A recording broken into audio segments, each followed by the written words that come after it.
So, hello mga my loves. Sobrang init. So, nagpiprito ako ng isda. Tawag ay fish moon ba yun? So, ayan, fish moon. Fish moon ba yan? Hindi ko alam ano tawag dyan. So, ayan ang aming ulam. Ayan. Tapos, may kasama ganito. Super yummy yan sa mga prito. Grabe yung pawis ko, oh. Todo na ete. Siya ng aking OOTD. Sando na panlalaki. Tapos naka-nipple tape lang ako. Kasi hindi ako sanay magsabahay na nagbabra. Ganon.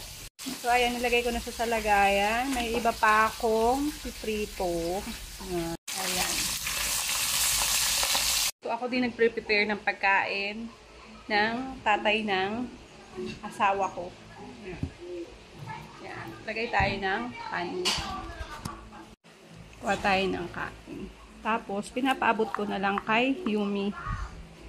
So, ayan, nakakuha na tayo ng kanin. Tapos, kukuha na rin tayo ng isda. Maglagay tayo ng pinakamalaking isda. Yan. Tapos, samahan na rin natin ng ating gulay.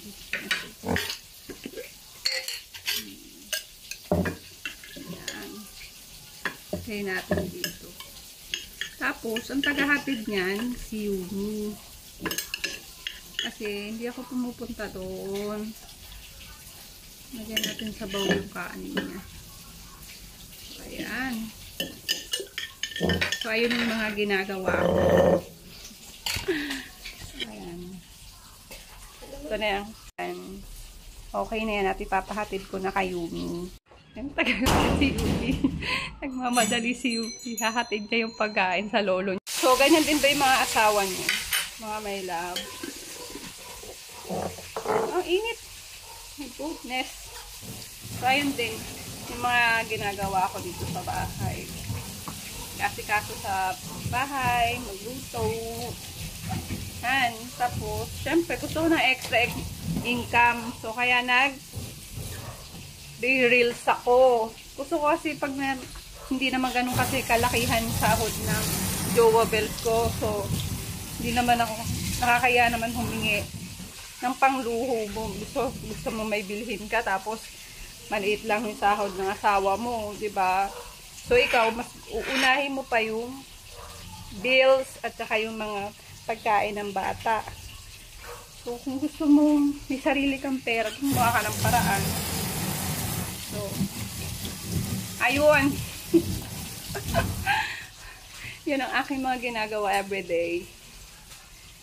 Kayo, anong ginagawa nyo everyday? Lalo na yung mga walang sariling pera. Kaya ako, nag-affiliate sa TikTok at saka sa Facebook.